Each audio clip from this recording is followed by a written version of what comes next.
Hi, everybody. It's Thursday. Reading from Exodus. When the Jews left Egypt, going through the desert. And the Lord said to Moses, "Go down at once to your people, whom you brought out of the land of Egypt, for they have become depraved. They have soon turned aside from the way I pointed out to them, making for themselves a molten calf and worshipping it, sacrificing it to it and crying out, 'This is your God, O Israel, who brought you out of the land of Egypt.' The Lord said to Moses, 'I see how stiff-necked this people is. Let me alone then, that my wrath may blaze up against them to consume them. Then I will make of you a great nation.'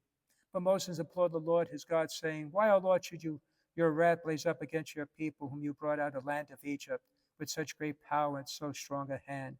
Why should the Egyptians say, with evil intent he brought them out, that he might kill them in the mountains and exterminate them from the face of the earth? Let your blazing wrath die down. Relent in punishing your servant.'" Wow. So Moses, he's on a first name basis with God. In fact, he almost sounds like the adult, the more rational one, Moses. He's telling God, wait a minute, you saved the people through freedom from the slavery of Egypt with a great display of power. Now you end up killing them. They're going to just blame you and say, "Look, he did it just to kill them. This is not good for your reputation. This is not good for you. You can't do that." What will the neighbors say?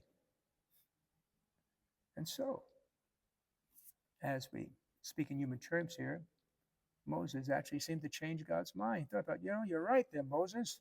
I think about that. So he doesn't. He spares them. So I know how prayer works. God never changes, of course. But maybe God's expecting, the change is the expectation that we will pray. So we talk to God. You can quote scripture to God. God, you're all merciful. You're all forgiving. You're all loving. You're all compassionate. And therefore present your need. Remind him who he is, his reputation.